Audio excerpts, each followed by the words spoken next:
1 करोड़ वोटों की हेराफेरी, सुप्रीम कोर्ट पहुंचा मामला। 5 चरणों के चुनाव हो गए हैं, लेकिन चुनाव आयोग ने वोटिंग प्रतिशत का आंकड़ा जारी नहीं किया।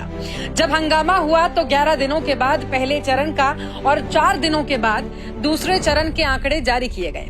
हुआ यूं कि चुनाव आयोग ने चुनाव के बाद वोट प्रतिशत का अस्थायी आंकड़ा जारी किया। आंकड़े में लिखा था कि ये आंकड़े बदल सकते हैं।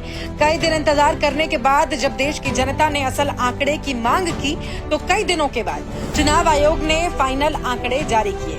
लेकिन दिक्कत ये थी कि जब इस आंकड़े को पिछले आंकड़े से मिलाया गया तो 1 करोड़ 7 लाख वोटों का इजाफा हो गया। अब सवाल पैदा होता है कि जब इतने लोगों ने वोट ही नहीं किया तो वोटिंग के आंकड़े में इतना उछाल कैसे आ गया। इसकी छानबीन के लिए जब चुनाव आयोग से फॉर्म 17C और फॉर्म 17B के आंकड़े जारी करने की मांग की गई तो चुनाव आयोग ने इस आंकड़े को छुपाने की कोशिश की और पूरे आंकड़े को जारी करने से मना कर दिया। चुनाव आयोग ने कहा कि आंकड़े चुनाव के बाद जारी किए जाएंगे। अब सवाल पैदा होता है कि जब फॉर्म 17C और फॉर्म 17B के आंकड़े जिसे प्रिसीडिंग ऑफिसर तैयार करके चुनाव आयोग को हाथों हाथ सौंप देते हैं, उन्हें चुनाव आयोग क्यों छुपा रहा है? और ये जो 1 करोड़ 7 लाख वोट बढ़ गए हैं वो कैसे बढ़े और उन्हें किसके खाते में डाला गया?